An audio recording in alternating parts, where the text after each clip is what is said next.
to Lakshmi Ji Kitchen. இன்றைக்கி நம்ம சேனலில் ஒரு ஸ்வீட் ரெசிபி தான் பார்க்க போகிறோம். அது எப்படி பண்ணலாம், என்ன பொருட்கள்லாம் தேவைங்கிறத பார்க்கணும். முதல்ல ஒரு கடாய் போட்டிருக்கேன்.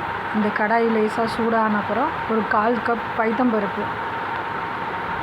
இந்த பைத்தம்பருப்பை நல்லா ஒரு செவக்க வறுத்து வச்சுக்கணும். கருகாமல் ஒரு 3லேருந்து ஒரு 5 நிமிஷம் ஆகும் அது இந்த பைத்தம்பருப்பு வறுபடுறதுக்கு. அது ஒரு பிளேட்டில் தனியாக கொட்டி வச்சுக்கணும். கொஞ்சம் நேரம் ஆறின அப்புறம் ஒரு மிக்ஸி ஜாரில் இதை நைஸாக பொடி பண்ணிக்கணும். அது பொடி பண்ணிட்ட அப்புறம் இந்த மாதிரி இருக்கணும்.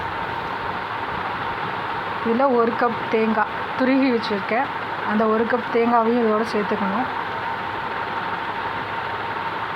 ஒரு 2 ஏலக்காய், ஒரு 3/4 கப் வெல்லம்,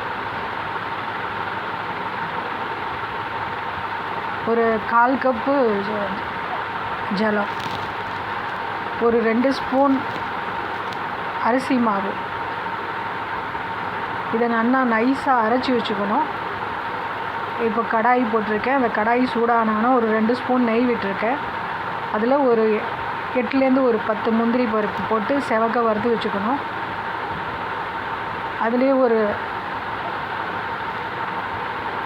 3 ஸ்பூன் நெய் விட்டு இதை நம்ம அரைச்சி வச்சுருக்கிற தேங்காய், வெல்லம், ஏலக்காய், அரிசி மாவு, பைத்தம்பருப்பு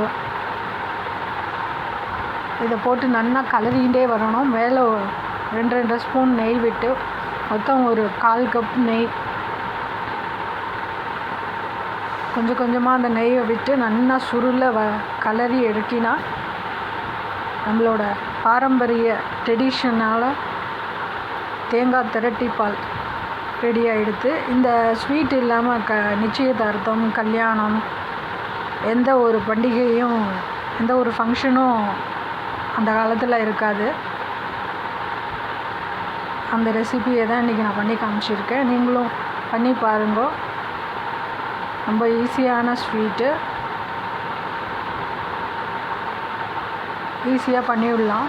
ஆற்றுல இருக்கிற சாமான் தான். இந்த ரெசிபி உங்களுக்கு பிடிச்சிருந்தால் உங்கள் ஃப்ரெண்ட்ஸ் அண்ட் ரிலேட்டிவுக்கும் ஷேர் பண்ணுங்க. அப்படியே நம்ம சேனலையும் மறக்காமல் சப்ஸ்கிரைப் பண்ணி வச்சுக்கோங்க. ஆல்னு வரும்.